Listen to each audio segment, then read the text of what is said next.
మాకు మంచి సమయాన్ని అనుగ్రహించారు. I need not elaborately tell my testimony here. మరి చాలా ఎక్కువ వివరంగా నేను ఇక్కడ చెప్పడానికి మనకు సమయం లేదు. నా యొక్క సాక్ష్యం Most of the things already both the sisters have told. చాలా విషయాలు సిస్టర్స్ ఇద్దరు చెప్పారు. And as God planned, He called me from my birth. మరి దేవుడు తను ఏర్పాటు చేసిన విధంగా నేను పుట్టినప్పటి నుండి కూడా దేవుడు నన్ను పిలుచుకున్నాడు. My parents committed me to full-time work at the birth itself. నా తల్లిదండ్రులు నేను పుట్టినప్పుడే నన్ను ఫుల్ టైం మినిస్ట్రీకి సమర్పించుకున్నారు. And as I heard about the missionary stories, మరి మిషనరీస్ చేసే పనులు వాళ్ళు చేసిన పరిచర్యలన్నీ విన్నప్పుడు, and especially when I heard about missionaries like Thomas Ragland. Thomas Ragland అనే మిషనరీ గురించి నేను చదివినప్పుడు, He was a missionary to our own place called Sivakasi. Sivakasi అని తమిళనాడులో మేమున్న స్థలానికి ఆయన మిషనరీగా వచ్చి ఉన్నారు. Once in a time, whatever print material came from Sivakasi only in this country. All printing. అసలు ఇంతకు ముందు రోజుల్లో మన దేశం అంతటికి కూడా ప్రింటింగ్ ఎక్కడ మొదలైందంటే శివకాశీలోనే మొదలైంది. And then now whatever the firecrackers you use, 50% comes from Sivakasi. అయితే ఇప్పుడు ఈ దీపావళికి వాడతారు కదా టపాసులు, అవి 50% ఈ దేశానికి అంతటికి శివకాశీలోనే తయారవుతాయి. So to that place they were very caste Hindus. వాళ్ళు చాలా ఉన్నత కుల హిందువులు ఉన్నారు అక్కడ. So they considered all others except Hindus as low caste. మిగిలిన అందరినీ కూడా చాలా తక్కువ జాగ్రత్తగా చూస్తారు ఆ శివకాశి ప్రజలు. So when this missionary Thomas Ragland, he had double MA in that time. ఈ థామస్ రాగ్లాండ్ అనే మిషనరీ అతను చాలా చదువుకున్న, డబుల్ ఎంఏ 2 ఎంఏ చేశాడు ఆయన. His uncle and also his stepfather was a governor of a state in Royal England. ఆయన uncle గారు, ఆయన తండ్రి గారు ఇంగ్లాండ్ లో గవర్నర్ గా చేశారు. See, you know that time England was ruling all over the world. మరి మీకు తెలిసినట్లుగా ఆ రోజుల్లో ఇంగ్లాండ్ లోకం అంతటినీ కూడా పరిపాలిస్తూ ఉండేది. But he lowered himself and became a missionary. అయితే in India. అంత ఉన్నతమైన పొజిషన్ లో ఉండే ఆ రాగ్లాండ్ గారు తను తాను తగ్గించుకొని భారతదేశానికి ఒక మిషనరీగా వచ్చారు. హల్లెలూయా. Our place, that Sivakasi especially, it's a very hot place. అయితే ఆ శివకాశి అనే ఆ ప్రాంతంలో ప్రజలు చాలా కఠినాత్ములు.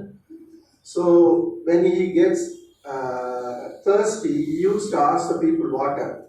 ఆ రాగ్లాండ్ గారికి దాహం వేసినప్పుడు, అయ్యో కొంచెం నీళ్ళు ఇవ్వండి, అమ్మ నీళ్ళు ఇవ్వండి అని అడిగేవారు. But people will not give water to him. అయితే ఆయనకి నీళ్ళు ఇవ్వలేదు వాళ్ళు ప్రజలు. They will give that what after boiling rice we throw that rice stool. That only they will give. That also they will not give in their vessel. He has to take it in his hand and drink. అయితే మరి వాళ్ళు నీళ్ళు ఇచ్చేవారు కాదు, మనం అన్నం వండుకొని అన్నం వార్చుకుంటాం కదా, గంజి వస్తుంది కదా, ఆ గంజి ఇచ్చేవారు. అది కూడా వాళ్ళ పాత్రలో ఇచ్చేవారు కదా ఆయనకి, అంటే తక్కువ కులం అనే ఉద్దేశంతో.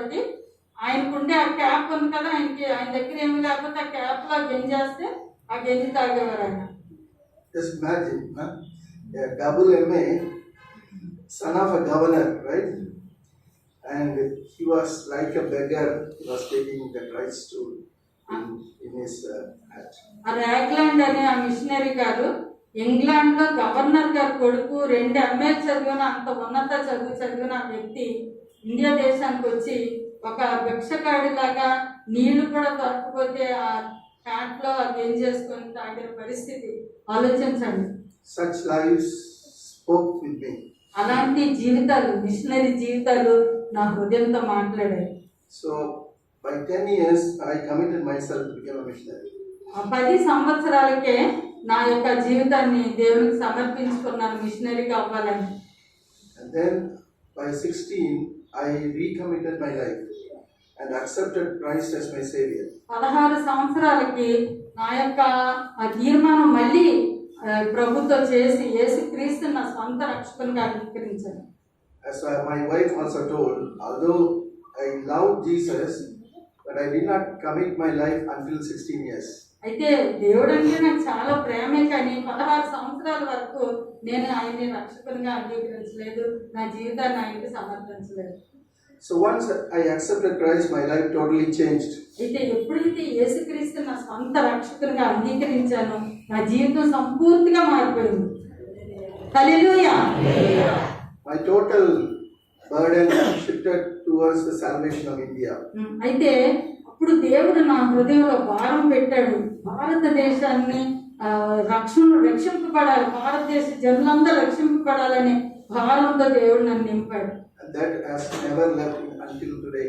ఎప్పటి వరకు కూడా ఆ భారం నా హృదయంలో తొలగిపోలేదు. So I started praying early in the morning for 1 to 2 hours for the missionary organizations and the missionaries I know. ఉదయాన్నే లేచి 1-2 గంటలు నేను దేవుని సన్నిధిలో ఈ యొక్క మిషనరీ సంస్థలన్నిటి గురించి, మిషనరీస్ అందరి గురించి ప్రార్థిస్తూ ఉండేవాడిని. As my father went to be with the Lord in his 40th year, and we were suffering a lot. We did not have enough food in the house, but I never prayed for all those things. మా నాన్నగారు 40 సంవత్సరాలకే ఆయన చనిపోయారు. మా ఇంట్లో చాలా కఠిన పేదరికం అనుభవించాము. మాకు తినడానికి భోజనం కూడా ఉండేది కాదు.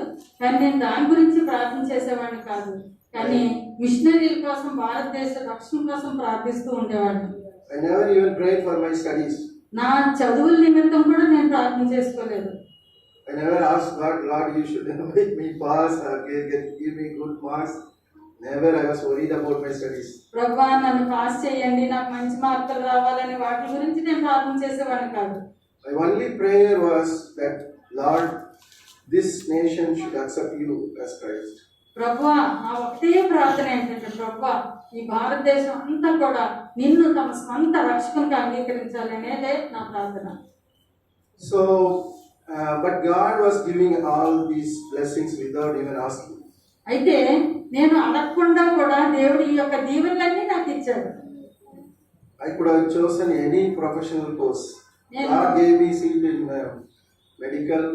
God gave me engineering, agricultural science. All the professional courses I got seat. అయితే మరి నేను ప్రార్థించకపోయినా దేవుడు ఆ దీవెన నాకు ఇచ్చి మరి ఇంజనీరింగ్ లో సీట్ వచ్చింది, ఎంబీబీఎస్ కి సీట్ వచ్చింది, అగ్రికల్చరల్ అన్నిటిలో నాకు సీట్ వచ్చింది. హల్లెలూయా. So because engineering was cheaper, because it was near to my house, I can go from my house, I chose engineering. అయితే మరి ఇంజనీరింగ్ చదివితే డబ్బులు తక్కువ కట్టొచ్చు, తర్వాత ఇంటికి కొంచెం దగ్గరగా ఉంది కాబట్టి మరి నేను ఇంకా అవన్నీ తీసుకోకుండా ఇంజనీరింగ్ లోనే నేను జాయిన్ అయ్యాను. As I told, we were having no food actually in our house. Only my mother used to bring the remains of the midday meals, and then we will eat for one time in a day. మరి మా ఇంట్లో భోజనం ఉండేది కాదని చెప్పాను కదా, మా అమ్మగారు మిడ్ డే మీల్స్ అని ఇస్తున్నారు కదా, మధ్యాహ్నం భోజనం. ఆ భోజనం తీసుకొస్తే అందరం కలిసి అదే పంచుకొని తినేవారు. 5 members. Yeah, 5 children and 6. అమ్మగారు తర్వాత 5 పిల్లలు ఆ ఒక్క భోజనం తీసుకొని అందరం పంచుకొని తినేవారు. But while studying in college, I wanted to give to the Lord. అయితే కాలేజీలో చదువుకున్నప్పుడు నేను దేవునికి ఇవ్వాలని చాలా ఆశపడేవాడిని. So even for going to college, my mother has to stitch every day. She will give 4 rupees, going 2 rupees, coming back 2 rupees. మా అమ్మగారు కుట్టుకునేవారు, దాంతో వచ్చిన డబ్బులు వెళ్ళడానికి 4 రూపాయలు, రావడానికి 4 రూపాయలు నాకు ఇచ్చేవారు. So how can I give to this God's ministry? అయితే నేను ఆలోచించేవాడిని, నాకు ఎలాగ ఈ యొక్క సేవకి నేను డబ్బులు ఇవ్వగలను అని. So whenever my friends say, I will take ticket for you. అయితే ఎప్పుడైనా స్నేహితులు అంటారు కదా, నీకు కూడా నేను టికెట్ తీస్తానని అంటే, then I will say, praise the Lord, 1 rupee for you, God, I will tell. వాళ్ళు అలాగ అంతే కనుక సరేనా అని చెప్పి దేవుని స్థుతించి ప్రభా 1 రూపాయి సేవ్ అయింది, వెళ్దాం రావడం ఇవన్నీ నాకు. I will put that in a hundi. కాబట్టి ఆ 1 రూపాయి తీసి ఉండి బాక్స్ లో వేసేవాడిని సేవకి. And then in the second year, 2వ సంవత్సరం చదువుతున్నప్పుడు college, from my college to the Tirunelveli junction, it is 7 kilometers. మా కాలేజీ నుండి తిరునెల్వేలి జంక్షన్ కి 7 కిలోమీటర్లు. So whenever the classes leaves, the classes are closing earlier than the scheduled time.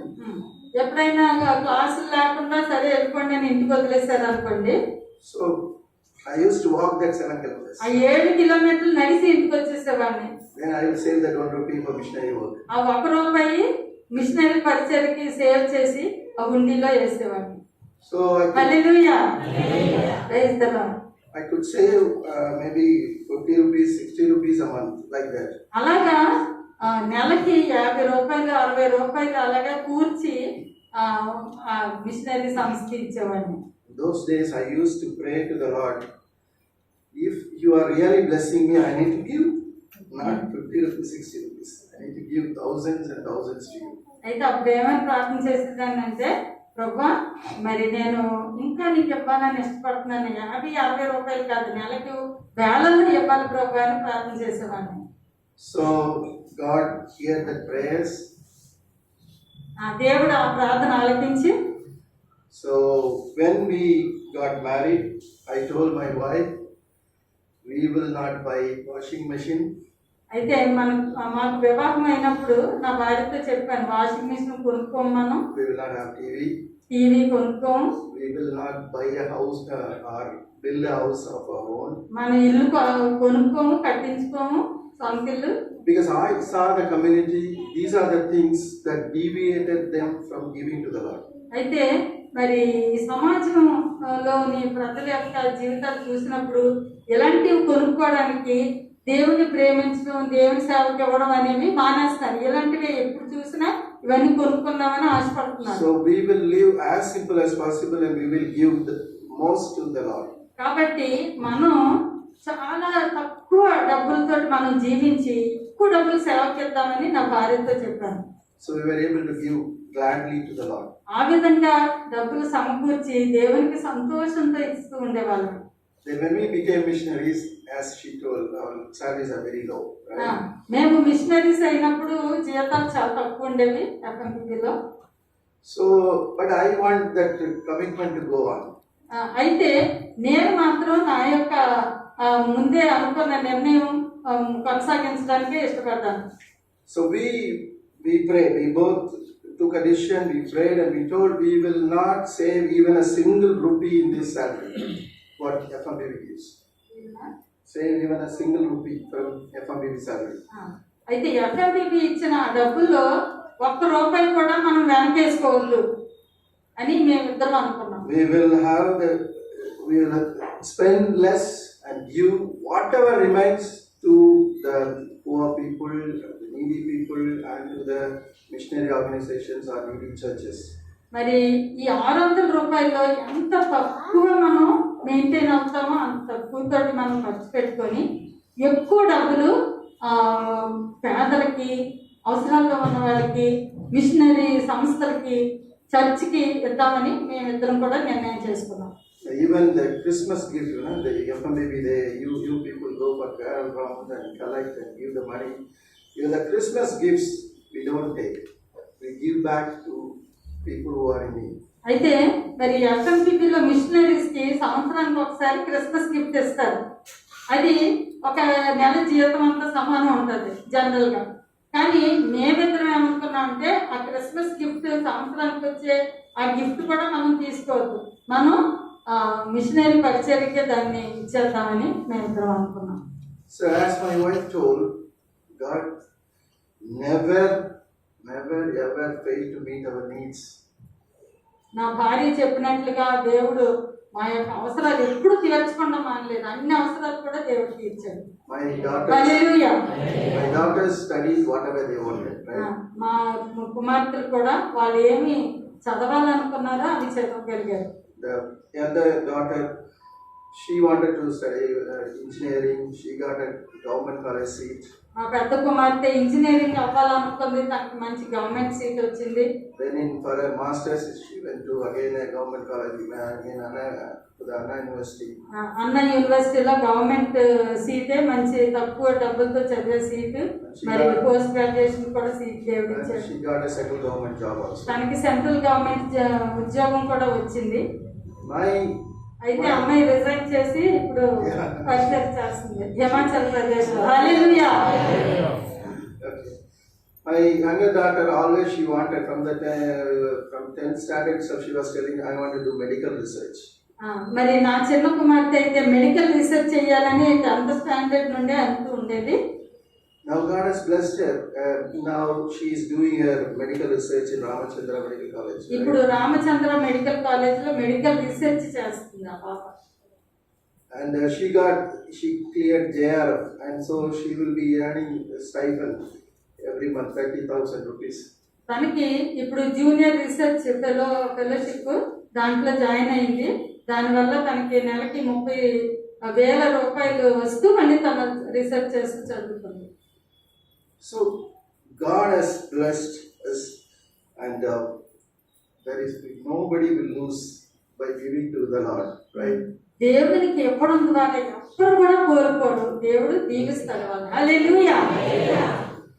So let us love India. So భారతదేశాన్ని ప్రేమిద్దాము. Let us love these people so that they will understand this good God, right? భారతదేశస్తులను కూడా ప్రేమిద్దాము.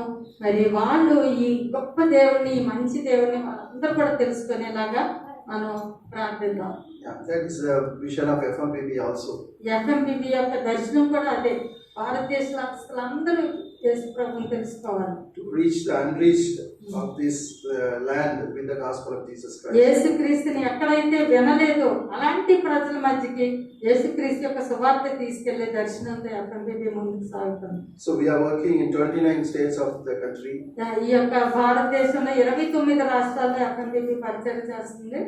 So we reach out to where people don't go. ఎక్కడైతే మన సువార్థికులు లేదంటే క్రైస్తవులు పాస్టర్లు వెళ్ళలేని ప్రాంతానికి ఎఫ్ఎంపిబి మన మిషనరీలను పంపిస్తాం. So what I was telling, we were serving as Malta missionaries, right? మేము మిషనరీ మాల్టో మిషనరీస్, మాల్టో మధ్యలో మిషనరీగా చేస్తామని అక్క చెప్పారు. In 1977, we started the ministry there among the Maltos. 1977 సంవత్సరంలో మా యొక్క పరిచర్య మాల్టో ప్రజల మధ్యన మేము స్టార్ట్ చేసాము.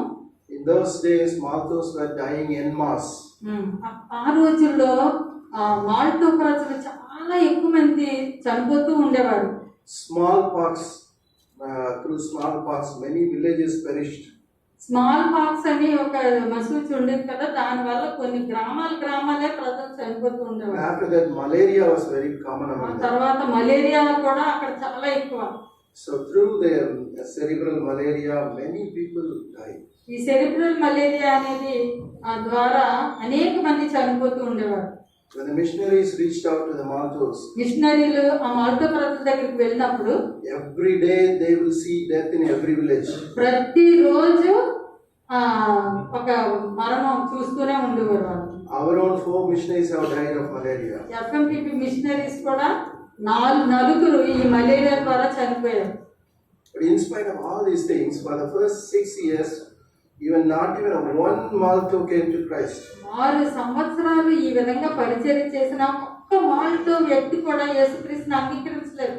ఎఫ్ఎంపిబి ఫస్ట్ వెళ్ళినప్పుడు Our former General Secretary, Brother Joyson, was affected by cerebral malaria.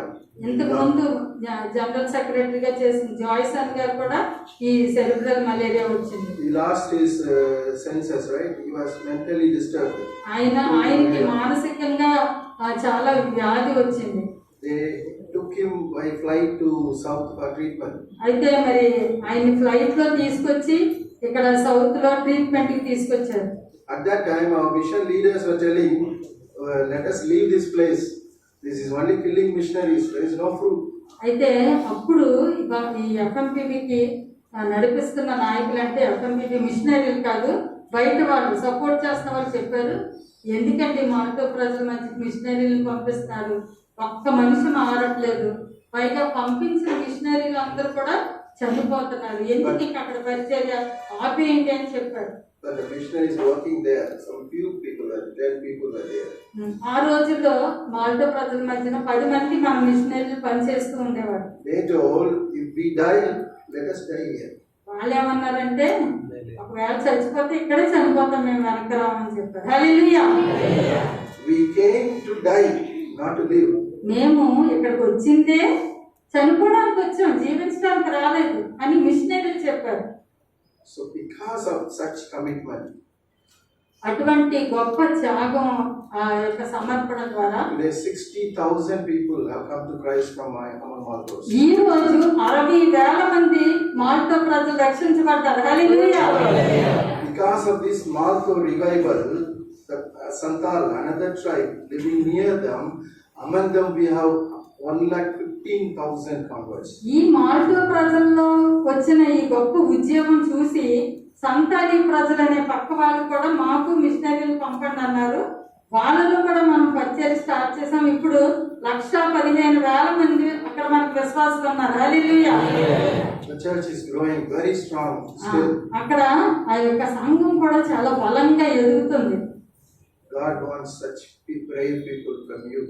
అయితే మరి అటువంటి ఆ మిషనరీ పరిచర్య కోసం, మిషనరీల కోసం అక్కడ వ్యాధులు బాధలు, అక్కడ ప్రజలు రక్షింపబడాలని ప్రార్థించే స్త్రీలు మన సంఘాల్లో కావాలి. When we carried our 4-month-old daughter, one of our relatives told, మేము మా 4 నెలల పాపను తీసుకొని ఆ యొక్క మాల్టో ప్రజల మధ్యకి వెళ్ళినప్పుడు మా యొక్క చుట్టాలు చెప్పారు ఏంటంటే, you have become mad. మీకు పిచ్చి పెట్టింది. But why do you kill this daughter? మీకు ఎలాగా పిచ్చి పెట్టింది, ఈ చిన్న పసికందుని 4 నెలల పసికందుని ఎందుకు అక్కడ తీసుకెళ్తున్నారని వాళ్ళు అడిగారు. So God is searching for people who will become fools for Him. అయితే అలాంటి పిచ్చి పెట్టిన వాళ్ళు దేవుని కోసం సమర్పించుకొని ఆ యొక్క ఇబ్బందుల్లోకి వెళ్ళి దేవుని పరిచర్య ఎవరు చేస్తారని అలాంటి వాళ్ళ కోసం దేవుడు ఆలోచిస్తున్నాడు. ఎందుకంటే ప్రజలు అక్కడ నశించిపోతున్నారు. The name of Lord Jesus will transform their lives. దేవుని యొక్క నామము వారి యొక్క జీవితాన్ని మారుస్తుంది. Now Maltos are totally transformed. ఇప్పుడు మరి చాలా మంది మాల్టోలు సంపూర్తిగా మారిపోయి ఉన్నారు. This year NEET, one girl has cleared and she is in MBBS now. ఈ సంవత్సరము మన మిషనరీలు వెళ్ళి అక్కడ ఏమి ఎరగని ఆ ప్రజలకి స్కూల్ స్టార్ట్ చేసి చదివించినప్పుడు నీట్ లోని ఒక పాపకి MBBS సీట్ వచ్చింది. హల్లెలూయా. There are many nurses there. అక్కడ నర్సులు కూడా చాలా మంది ఉన్నారు. One person is a pilot. ఒకళ్ళైతే పైలట్ గా కూడా తయారయ్యారు ఆ మాల్టో ప్రజలు. హల్లెలూయా.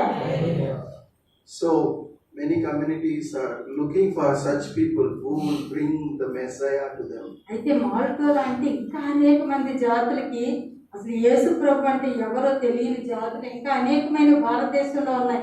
ఎవరు మాకు ఈ యేసుక్రీస్తుని తెలియపరుస్తారు, నిజదేవుడి యొక్క వార్త ఎవరు తీసుకొస్తారని ఇంకా అలా కనిపెట్టుకొని ఉన్నారు. So what will you do? That is you and God. అయితే నువ్వేం చేస్తావు దాని గురించి, అది నీకు దేవునికి సంబంధించింది. Now I think I have just 15 more minutes. చాలా తక్కువ సమయం నాకు ఉంది. And I'm going to share the word of God which the Lord put in my heart. దేవుడు నా హృదయంలో పెట్టిన ఒక వాక్యాన్ని మీ ముందు ఉంచుతాను. You can turn to Matthew 25 and from the verse 31 we are going to see. Mattayi 25 31 to 46. 31 నుండి 46. So please keep your Bibles open there. తన మహిమతో మనుష్య కుమారుడు టైం లేదు కదా, అది తీసి ఉంచండి. We will read immediately. మధ్యలో చదువు. Okay. Now Jesus was ending his speech on the future events with this narration. ప్రభు తను ఒక ప్రసంగం చేస్తూ ఈ కొద్ది మాటల ద్వారా ఆయన ముగించబోతున్నారు ఆ ప్రసంగాన్ని. Okay, now Jesus was talking about the end of age from Matthew 24:6 to the Matthew 24:44, right? ప్రభు 24వ అధ్యాయం 6వ వచనం నుండి ఈ యుగాంతం ఎలా ఉంటది అనే సూచనల గురించి మాట్లాడుతున్నారు. Then after telling about what are the signs of his end of age, he summarized his teaching with 3 warnings. అయితే ఈ యుగాంతంలో ఎలా ఉంటాయి విషయాలని చెబుతూ ఆయన యొక్క ముగింపు మాటల్లో ఒక 3 విషయాలు చెప్పారు. While talking about the end of age also, he was repeatedly concerned about the believers and disciples. అయితే ఈ యుగాంతం గురించి చెప్తూ కూడా విశ్వాసుల యొక్క ఆత్మీయ పరిస్థితి ఎలా ఉంటుందనే విషయం ఆయన ఎక్కువ భారంతో చెప్తున్నారు ఇక్కడ. Even the starting point, what is he saying? You see, read it in Matthew 24:4. 24:4 చూడండి. మత్తయి 24:4. Okay, so ఎవడను మేము మోసపరచకుండా చూసుకోండి. the first words when he talked about the end of age, what is he telling? Watch out that no one deceives you. ఈ యుగాంతంలో ఉన్న సూచనలకి చెప్తూ ఏమన్నారంటే ఎవరు మిమ్మల్ని మోసపరచకుండా చూసుకోండి అని చెప్పాడు. We are in which age now? ఇప్పుడు మనం ఎలాంటి పరిస్థితుల్లో ఉన్నాం? యుగాంతంలోనే ఉన్నామా? Okay, చెప్పండి అమ్మా. so as disciples, the Lord is concerned about us. We should not be deceived. మరి మనం యేసుక్రీస్తు శిష్యులుగా మనం మోసపోకూడదని ప్రభు మన గురించి పట్టించుకొని మాటలు చెప్తున్నారు. And again in the 13th verse he repeats that warning. 13th verse. 13వ వచనంలో అంతము వరకు సహించిన వాడెవడో వాడే రక్షింపబడని చెప్తున్నారు. Those who persevere until the end only will be saved. Again he is warning. అంతం వరకు ఎవరైతే దీంట్లో సహిస్తారో కొనసాగుతారో వాళ్ళే రక్షించబడతారని ప్రభు చెప్తున్నారు. And again in the 44th verse what he is saying? 44వ వచనంలో అనుకోనని గడియలో మనుష్య కుమారుడు వచ్చును గనక మీరు సిద్ధంగా ఉండండి. So you can understand, although Jesus was telling about the signs of end age, he was more concerned about the believers. మరి యుగాంతంలో ఏం జరుగుతాయో అనే విషయాలు చెబుతూ అంతకంటే ముఖ్యంగా ఆయన ఏం చెప్తున్నారంటే విశ్వాసమైన మనము దేవునిలో విశ్వాసంలో కొనసాగాలని ఆయన ఎక్కువగా నొక్కి చెప్తున్నారు. So those parables which he gave at the end ఆయన ఇచ్చిన ఉపమానాలు ఆఖరిలో are very important for we believers. కాబట్టి ఆ ఉపమానాలు మనకి చాలా ప్రాముఖ్యం విశ్వాసమైన మనకి. Because we are the end age, we need to live by those principles. ఎందుకంటే మనం యుగాంతంలో ఉన్నాము, అక్కడ ఇవ్వబడిన సూచనల ప్రకారం మనం జీవించాలి. If you fail to understand that, you will lose your track. ఒకవేళ మనం ఆ విషయాలు మనం అర్థం చేసుకోకపోతే మనం దారి తప్పుతాం. Okay, in 24:45 to 51 he talks about a good slave and a bad slave. 24 అధ్యాయం 44 to 51. 251 he talks about 2 slaves, right? One good and another bad. ఇద్దరు దాసుల గురించి చెప్పారు, ఒకడు మంచోడు ఒకడు చెడ్డోడు. You can read that after going home, right? ఇంటికి వెళ్ళిన తర్వాత మీరు చదవండి. So the good slave, what he did, as his master wanted, he gave food to his fellow slaves in the absence of his master.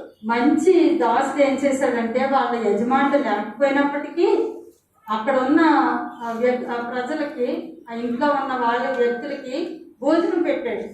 Okay, but the bad slave, because the master is absent, he failed to provide food in time for the other slaves. చెడ్డ దాసుడు ఏం చేశాడు, ఆ యజమాని ఇంట్లో లేడు కదా చూడట్లేదు కదా అని చెప్పి ఆ ఇంటి వారికి భోజనం పెట్టలేదు. Okay, not only that, he began to eat and drink with other drunkards. అంతేకాకుండా అతను తింటూ త్రాగుతూ ఇతర తాగుబోతుతో కలిసి సమయం గడుపుతున్నాడు. So, without doing his responsibility, he indulged in activities that brought pleasure to him. తన యొక్క బాధ్యతలు నెరవేర్చకుండా తనకేది సంతోషాన్ని ఇస్తాదో ఆ పనులే అతను చేస్తూ ఉన్నాడు. So the first warning the Lord gives is, please be very clear. మొదటి హెచ్చరిక యేసు ప్రభు ఇస్తున్నారు ఏంటంటే, Whatever the responsibility, worldly responsibility God has given you, you have to fulfill it with all your mind. ఈ లోకంలో దేవుడు నీకు ఇచ్చిన బాధ్యతని నీ యొక్క పూర్ణ హృదయంతో దాన్ని నెరవేర్చాలి. Whether your master or your leader sees or not, you have to fulfill that to the best of your energy. మీ నాయకులు లేదంటే మీ బాస్ మీ ఆఫీస్లో చూసినా చూడకపోయినా సరే మీ పని ఖచ్చితంగా ఎంతో శ్రద్ధతో చెయ్యాలి. అది యేసు ప్రభు చెప్పారు. Otherwise, what will happen? It is written in the last verse 51. He assigned a place with hypocrites where there will be weeping and gnashing of teeth. ఒకవేళ మనం ఆ విధంగా చేయకపోతే కనుక 51వ వచనంలో అక్కడ ఏడ్పును పండు కొరుకుటి ఉంటుంది. అటువంటి ప్లేస్ కి వాళ్ళని పంపిస్తానని చెప్పారు. That is the description of hell. అది ఏంటంటే నరకానికి వర్ణించబడింది. So if you fail to fulfill whatever the worldly responsibilities God has given you, దేవుడు ఈ లోకపరంగా మీకు ఇచ్చిన బాధ్యతలు మీరు నెరవేర్చకపోతే don't cheat yourself, you will go to hell. మరి మీరు మోసపోకండి, నరకానికి వెళ్తారని తెలుసుకోండి. Okay? Worldly job, I am not worried. I am coming to the church. I am praising the Lord, worshipping. I am doing all so many things. Not good. You will be ending up in hell. ఈ లోకంలో ఉద్యోగాలే కదా, దాందే ఉంది. నేను చర్చకు వస్తున్నాను, కానుకలు వేస్తున్నాను, ఆరాధిస్తున్నాను, ఆ ఉద్యోగం ఏదో లేదు చేస్తాను అని అనుకోకండి. మీరు మోసపోకండి. ఆ పని కూడా చాలా శ్రద్ధతో మీ బాస్ చూసినా చూడకపోయినా సరే మీ ఉద్యోగాల్లో మీరు నమ్మకంగా ఉండండి. హల్లెలూయా. The next thing he talks about 10 virgins. ఆ రెండో విషయం ఏం చెప్పారంటే 10 మంది కన్యకలు. Okay? 5 virgins were wise. 5 మంది కన్యకలు చాలా బుద్ధి గలవారు. 5 virgins were fools. 5గురు బుద్ధి లేనివారు. What was the problem? అయితే అక్కడ సమస్య ఎక్కడ వచ్చిందండి? 5 virgins could not keep their wicks or the lamps burning. అయితే 5గురు కన్యకలు తమ యొక్క దీపాలు వెలుగుతూ ఉండేలాగా చూసుకోలేదు. Okay, you understand? They couldn't keep burning their lamps. వాళ్ళ యొక్క దీపాలు వెలగడం కొనసాగేలాగా చూసుకోలేదు. అప్పుడు వెలుగుతున్నాయి కదా అని అనుకుంటున్నారు, కానీ తర్వాత కూడా వెలగాలనే విషయం వాళ్ళు చూసుకోలేదు. Then when they heard that the bridegroom has come, they lit their lamps. No? They made their lamps brighter. ఆ పెళ్లి కుమారుడు వచ్చినప్పుడు ఇప్పుడు వెలిగిద్దామని వెలిగిస్తున్నారు. So what is Jesus telling here? అయితే ఇక్కడ యేసు ప్రభు ఏమంటున్నారు? We should keep our lamps burning always. మన యొక్క దీపాలు ఎల్లప్పుడూ వెలుగుతూ ఉండేలా చూసుకోవాలి అని యేసయ్య చెప్తున్నారు. As the time is near for his return, what we have to do? The lamp should burn brighter and brighter. ఆయన తిరిగి వచ్చే సమయానికి మన యొక్క దీపాలు ఇంకా ఇంకా తేజస్సుతో వెలిగేలాగా మనం చూసుకోవాలి. Okay, you understand? So what is this burning of lamp? ఈ యొక్క దీపాలు వెలగడం అంటే ఏంటి? It is written in Matthew 5:16. Again Jesus is saying. మత్తయి 5:16లో రాయబడి ఉంది కదా.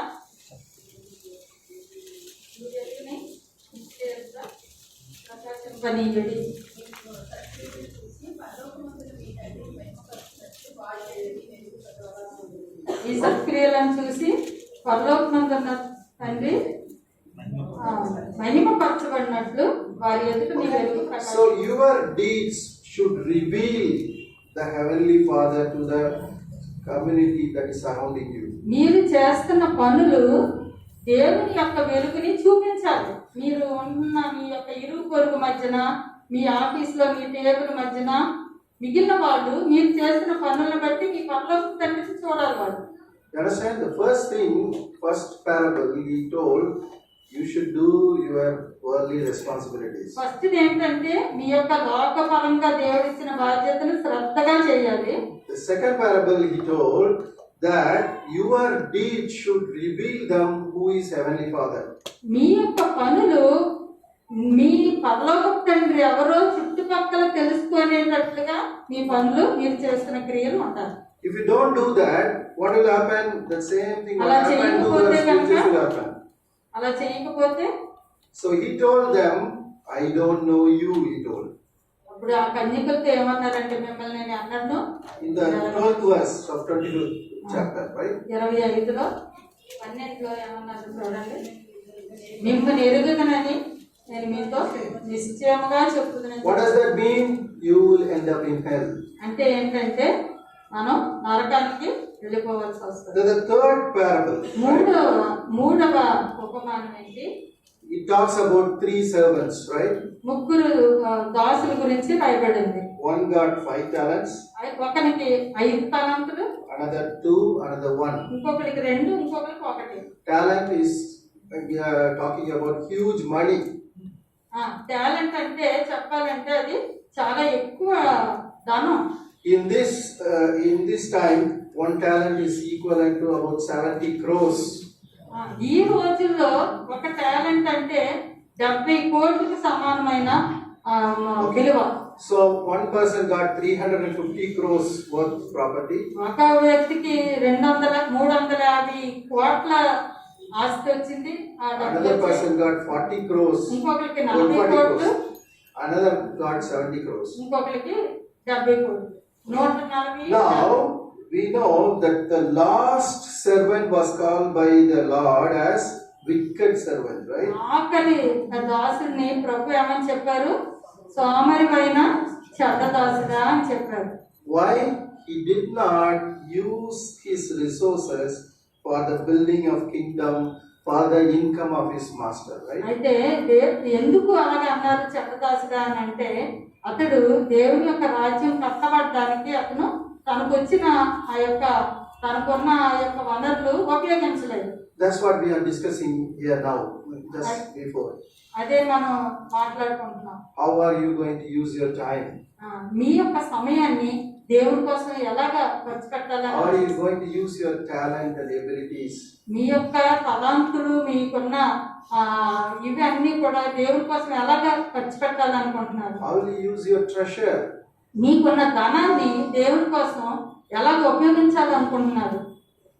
How will you use that to bring more people to Christ? ఎలాగా ఆ యొక్క వనరులు దేవుని రాజ్యంలోనికి ప్రజలు ఇంకా ఎక్కువ మంది రావాలి అనే పని జరిగించడానికి మీకున్నవి వాడుతున్నారు, ఖర్చు Can పెడుతున్నారు. you open your house for praying for missions? మీ యొక్క గృహాన్ని ఈ యొక్క మిషనరీస్ కోసం ప్రార్థించడానికి తెరవగలరా? Can you give your time? మీ యొక్క సమయాన్ని ఈ యొక్క పరిచర్య కోసం ప్రార్థించడానికి ఇవ్వగలరా? You will never lose, you will never regret for doing so. నువ్వు అలా చేస్తే కనుక ఇంకెప్పుడు కూడా ఎందుకు అలా చేశానని ఇంకా నువ్వు బాధపడవు, ఎందుకంటే దానికి చాలా ఎక్కువ ప్రతిఫలం ఉంటుంది. But if you use your resources for yourself, or if you don't use it at all, the end will be bitter. మరి ఒకవేళ నీకున్న వనరులు ఉన్నవన్నీ కూడా మంచి విషయాల కోసం సేవలో ఉపయోగించకుండా నీ కోసమే ఉపయోగించినా లేకపోతే అసలు ఉపయోగించకపోయినా సరే నీ యొక్క అంతం చాలా విషాదకరంగా ఉంటుంది. As written in the 30th verse, 30వ వచనంలో worthless servant was thrown into darkness, and where there was weeping and gnashing of teeth. That is hell again. 30వ వచనంలో మీరు చూసినట్లయితే ఆ యొక్క దాసుడు మరి పండ్లు కొరికే ప్లేస్ అంటే నరకానికి ఆయన వెళ్ళినట్లుగా మనం చూస్తున్నాం. Okay. Then the final thing, final narration is about sheep and goats. Last చెప్పాలంటే కనుక మరి గొర్రెలు తోడేళ్ళు. Okay. So here we see Jesus is returning as judge. ఇక్కడ మనం చూసినట్లయితే యేసుక్రీస్తు న్యాయాధిపతిగా వస్తున్నారు. Okay. In that time he is talking to the people, addressing the people as blessed by my Father, right? అయితే అప్పుడు మా ప్రజల్ని ప్రభు ఏమంటున్నాడంటే దేవుని చేత ఆశీర్వదింపబడిన వాళ్ళారా అని అడుగుతున్నారు. Okay? Who are these blessed people? ఈ దేవుని చేత ఆశీర్వదింపబడిన వారు ఎవరు? We read that in 1 Peter 1:2. మొదటి పేతురు 1వ అధ్యాయం 2వ వచనం చూడండి. ఆత్మవలని పరిశుద్ధత పొందినవారై యేసుక్రీస్తు రక్తం వలన పోషింపబడుటకు ఏర్పరచబడిన వారు. Okay, we read three things. They were chosen by the foreknowledge of God the Father.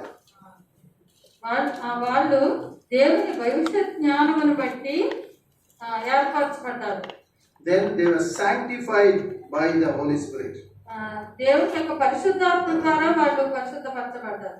And they were sprinkled or cleaned by the blood of Jesus Christ. యేసుక్రీస్తు యొక్క రక్తం ద్వారా వాళ్ళు పరిశుద్ధపరచబడ్డారు. So this is the definition of a believer. ఇది విశ్వాసి యొక్క వర్ణన. Okay, the first thing is you have to be a believer. First నువ్వు ఒక విశ్వాసి అవ్వాలి. Then when they are believer, what will they do automatically? నువ్వు విశ్వాసం అయిన తర్వాత ఆటోమేటిక్ గా నువ్వేం చేస్తావు? They take care of the needy. నీవు They take care of the needy. నీవు అవసరతలో ఉన్న వాళ్ళని చూసుకుంటావు. That is what we read in the 40th verse. 40వ వచనంలో చూడండి. Please read. 25. 25వ వచనం 25వ 25. అధ్యాయం 40.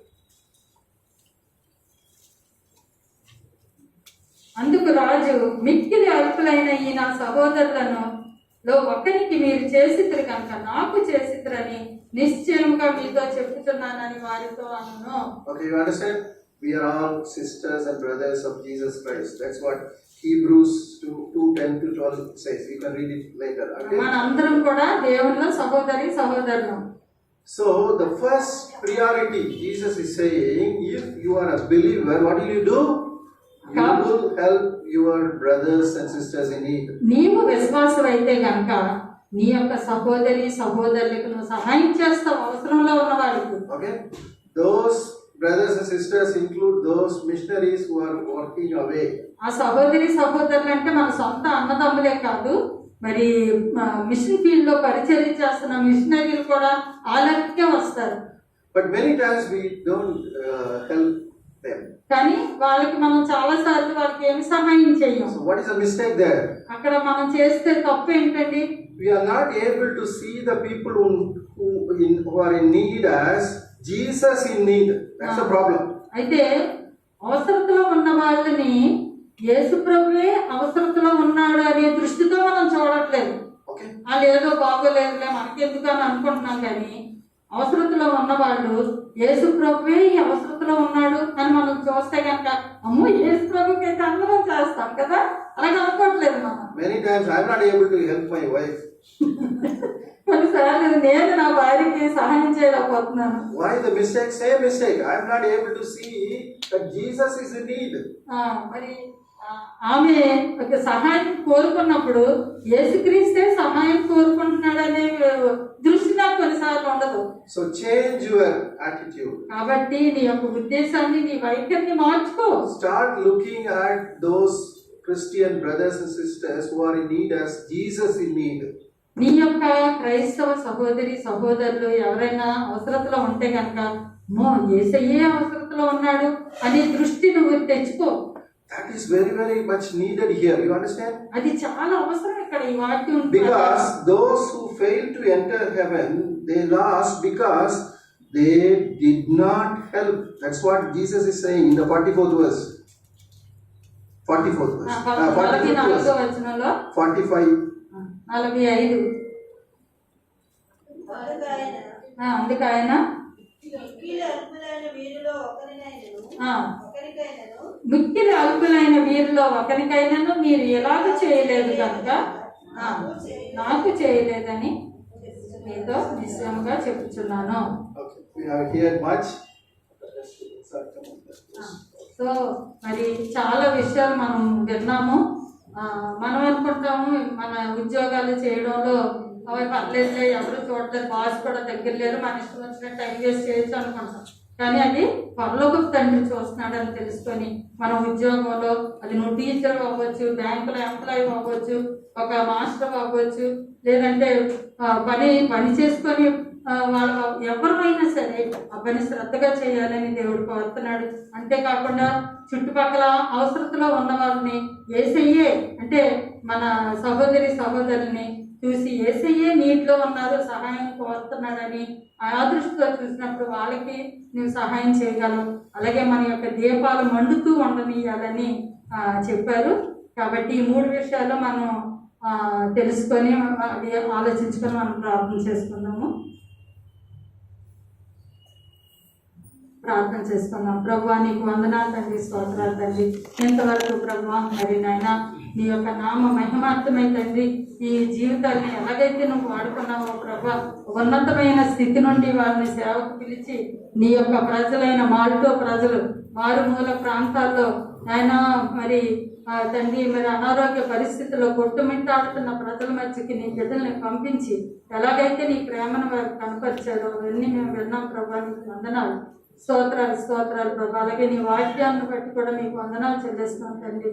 నాయన ప్రభా మరి మా యొక్క ఈ లోక పని రెస్పాన్సిబిలిటీస్లో ప్రభా మేము సిన్సియర్గా ఉండాలని మేము నేర్చుకున్నాం ప్రభా.